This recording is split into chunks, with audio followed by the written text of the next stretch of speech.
Hey everyone, Loomis here, and I am finally back from my vacation hiatus, and I am going to be making Langrisser mobile videos again. So, I have been missing a couple weeks for my Apex Mercenary review, but we are going to jump back in with this week's batch of mercenaries and pick up where we left off. So, to start here, we have a 5-star Juggler. Now, you'll notice that it's the Behemoth class. And the Behemoth class is not near as good or tanky as the Hydra class. So it does have higher HP and magic defense at base. But, you know, the being a cavalry class introduces a number of weaknesses. It has less defense. It's just not... I really tried to make Behemoth Juggler work in Season 1. It really doesn't as a tank. If you're just using him to rush people, you know, have high move and just beast shock them, you know, it does have use for that. But, you know, I would not say that this Juggler is necessarily built for that. So, you know, it has some arena enchants. So that is a plus. However, you know,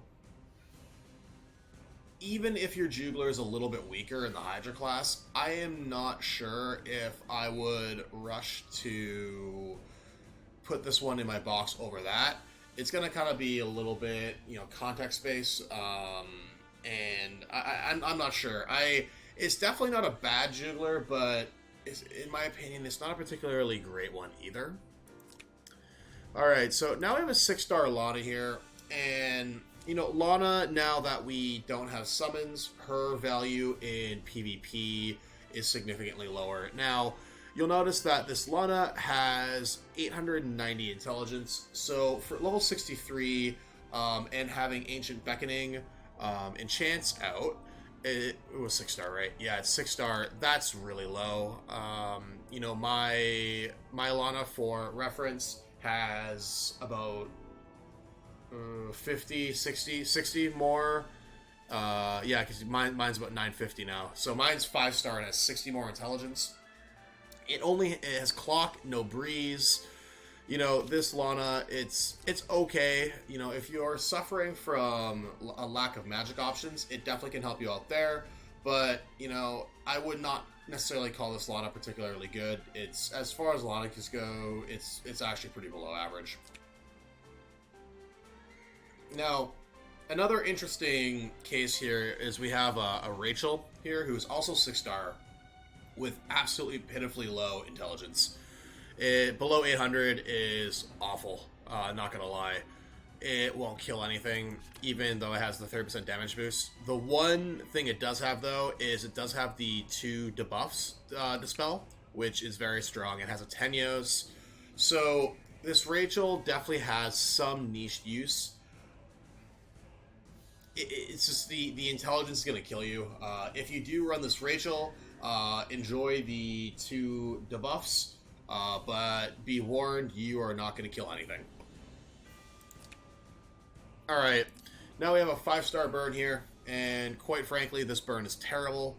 Steel Enchant, a Mjolnir, I've actually never seen a built giant belt before, and for those of you who don't know, it's basically a shittier King's Amulet, so yeah, this burn, it's a skip. It has good bulk, but it's honestly completely useless in PvP. Just skip it. Alright, now we have a 5-star Leon here, and, you know, for only being 5-star, 944 attack is not awful. However, Leon's purpose and use and utility in Apex has been steadily dropping. So this Leon is definitely not a world beater by any means. You know, has some of the enchants here. You know, if you're lacking physical options, he can definitely work in a pinch, but definitely not a world beater. So just kind of know what you're getting yourself into if you choose this Leon for your box.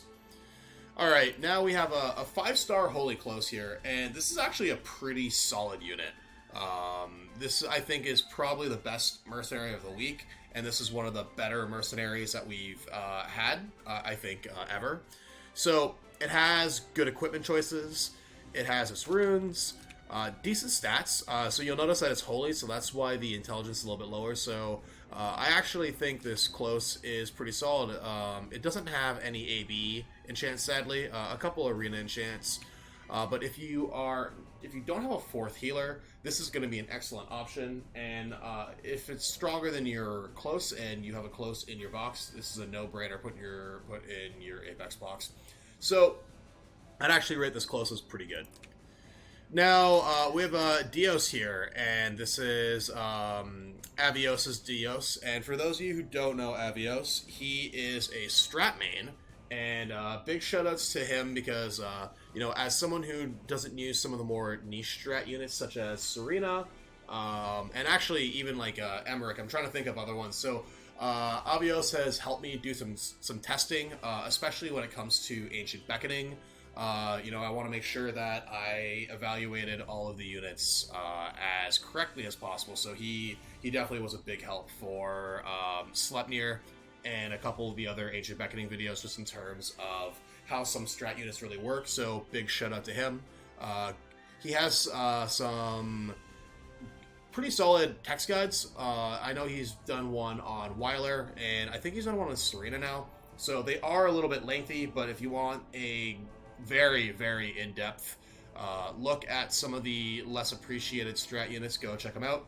So it's funny because I did see a screenshot of his Dios the other day, and I'm sure he would have told me if I asked him, but I was trying to figure out why this Dios had over 800 pre-battle attack, and it's because it has 2+2 red, so that makes a lot more sense now.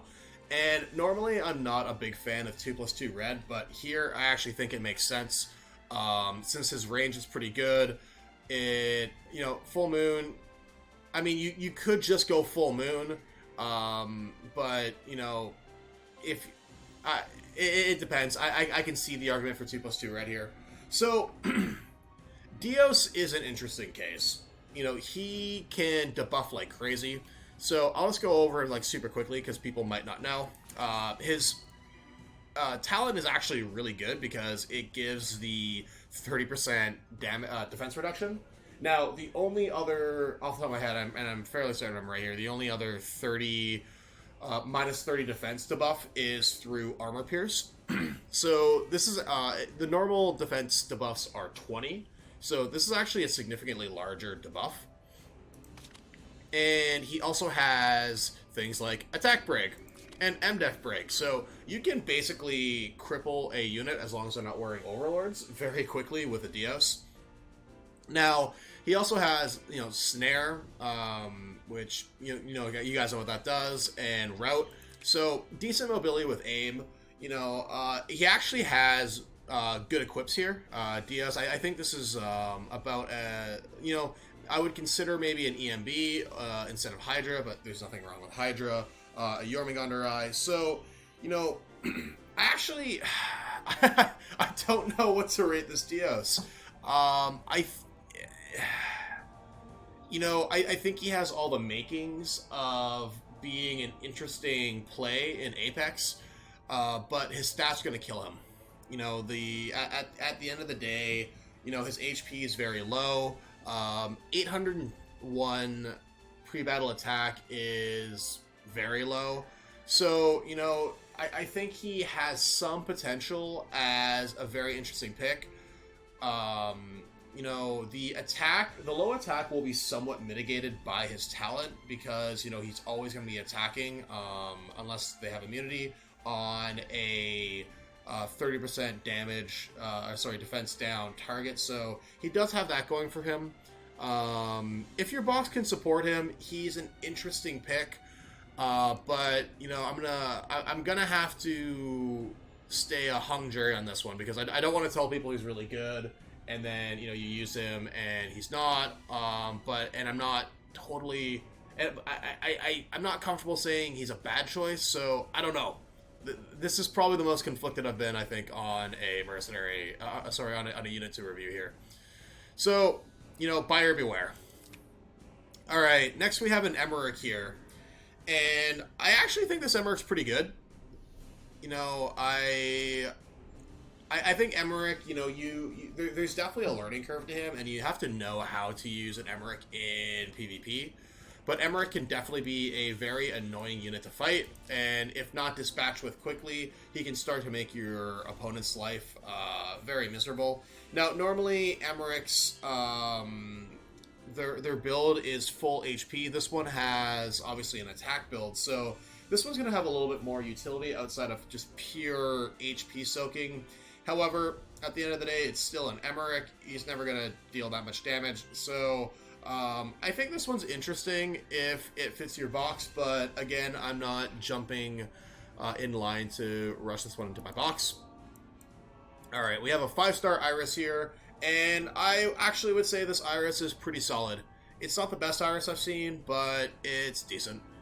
If you don't have an Iris in your box, I would definitely put this one in your box. Iris is that good of a unit, so this one's very usable. It has you know, a decent suite of the enchants, so I actually think this Iris is pretty good. And then lastly here we have the 6-star Almeida in her new class Oracle. Not going to lie, this Almeida stinks. It has 2+2 and it still has pitiful intelligence. You know, surprisingly decent arena enchants. But, you know, at the end of the day, this Almeida is not very good, and Almeida herself is a pretty bad choice for PvP. So, to summarize it up, the Close and the Iris, I would say, are both very good. The first three are actually Juggler is a maybe with Emmerich. Dios could be an interesting dark horse. Lana and Rachel have some use, but don't get your expectations too out of whack. And then, you know, Leon Byrne, Almeida, I would just leave on the bench. So that's it for the video today, guys. Thank you so much for watching. If you enjoyed this video, I'd appreciate if you could hit the like button, subscribe to my channel, hit that notification bell, because I will be uploading videos again. And if you guys have any other comments or questions about these mercenaries, please let me know in the comment section below.